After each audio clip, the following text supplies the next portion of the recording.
Çünkü cami Türkmenlerden görüyorsun. Türkmenlerin şuarı ne mi? Halka oraya bol vermelidir. O şuarı ne mi? İyile oraya bol vermelidir. Türkmenlerin olağan şuarı. Ne mi şey diye Müslüman? Çünkü la ilahe illallah düşünmen etler. Men ilahım Allah, fermandavam Allah, hakimim Allah dediğin şey. Ama zindagi rozmerde iyile oraya, iyile hakim ediptir. Halka oraya bilansız halka hakim edilir. O şey ödünü bir bilmeyeni ne mi diye? Ödünü bende oldu aytak. Allah tebarek ve teala Kur'an'da ayettir. Bir qadamma soňsuna qadamyň bassaň, ikinji qadam cennet musulman dogan. Ýöne gurun şon basmada var. Wa amma man khafa maqama rabbih wa nahan nafsa 'anil hawa fa innal jannata hiyal ma'wa. Wa amma man khafa maqama rabbih her bir erkekden anike öz Hudaýynyň öňünde durmadan gorkup erti kıyamat günü şondan gorkup da nämetde wa nahan nafsa 'anil hawa öz nefsini havadan qaytardı diye. Xahişat bizadan qaytardı diye öz vücudunu. Barzak yer nere? Fe innel cennete hiyel ma'wa. Bişek yekece barzak çay nere? Cennet çoğun deyip. Pet avval baştan qadamı nirek basmalı? Yüreğine basmalı. Alem cehennem nemen devten olaqan qaramat. Şunda şu at mınzırassan, mobil devten, durbin devten, her nemen devten kan qaramat. Zirer bolýar. Bir zappa şon devende peyda var, ösýän, roşt etýän, Hudaý rady bolýar. Näme şo? Yürek. Yüreğini devmeli. Nirede? Hudaý bilen peýgamberi ters bolup durýar. Şu ödün devmeklik gerek. Evvelki merhele musulman doğun, şunu etmeklik gerek. Ve de şeytanın etýäni işine hem mukadiyan hemmeler. Şeytan şu zıllardan, insanlardan da olsun.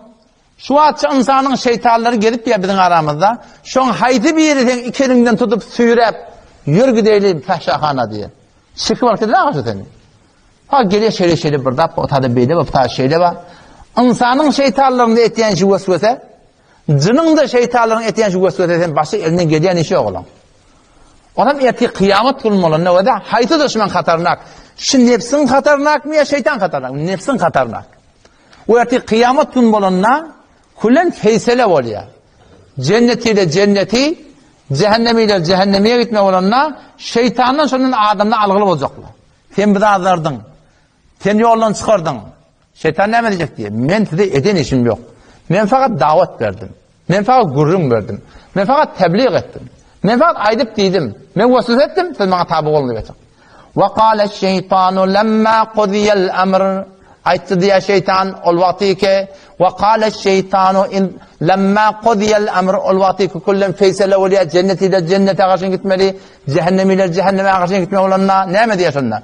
İnnallâhe va'adekum va'del hak ve va'adtukum fe ahlaftukum. Allah size bir vaade verdi. Allah'ın vaadeti haktı. Ölümden sonra dirilmek badiyada hak inerken görüp durdunuz. Ve va'adtukum beni şeytan size bir vaade verdim. Fe ahlaftukum ben size halaf ettim. وَمَا كَانَ لِي عَلَيْكُمْ مِنْ سُلْطَانٍ Men size hiç kudretim yoktu, tabanayım yoktu. Sizi süydep getirmekle illa menin şeytanın edenişine mi diye. İlla en da'avtukum men size davet verdim ben. Tebliğ ettim ben dedi. Film becerttim. Musiki becerttim. Fahşahane becerttim.